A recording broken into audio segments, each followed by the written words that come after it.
At ayan, gagawa tayo ng chicken barbecue. At inihiwa ko muna siya.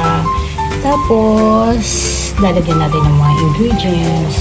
Siyempre, yung ingredients na yun, kailangan malaman nyo, no? Okay. Ayan, nakistart na ako. Ayan, gagawa na naman tayo ng another recipe. Ngayon, ang gagawin natin is chicken barbecue. Siyempre, bago ko start yan, siyempre, kailangan malaman nyo kung ano yung mga gagamitin ko, no? Okay. So, start tayo. Siyempre, yung ating garlic. At siyempre, yung ating toyo. Ang ating calamansi. At siyempre, yung ating oyster sauce. Yan. Pagkatapos nang lalagyan po natin ng ketchup. Yan. Lalagyan po rin natin ng chili sauce. Yung soup po ito. Tapos lalagyan natin ng mga paminta.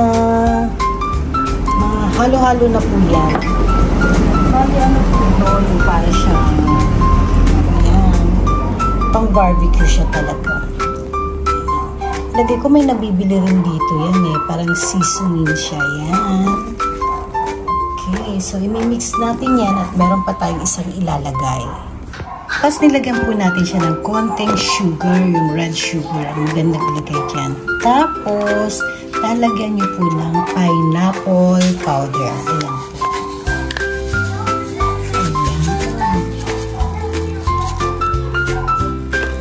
Tapos imimix natin po yan. At eto na po siya. Imimix natin. Imimix natin. Halo-halo po yan.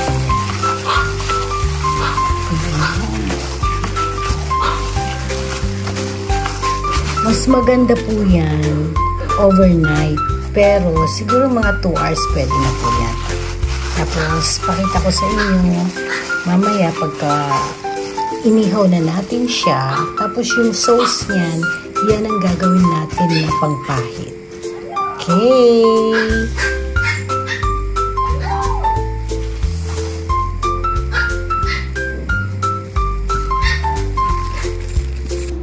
At ayan, nilipat ko muna sa isang lalagyan at ibabad natin yan.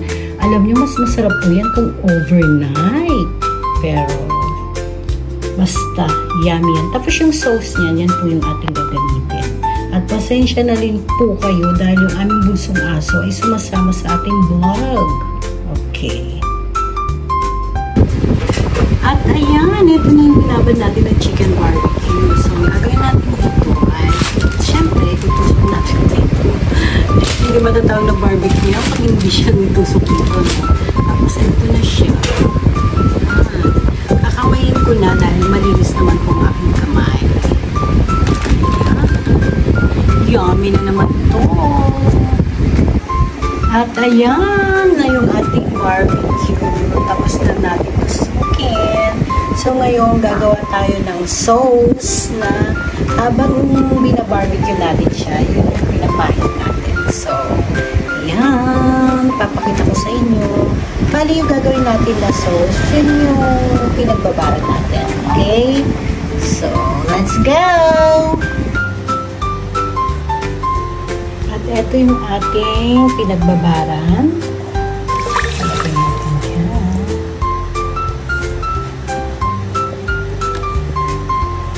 At lalagyan natin ng ketchup.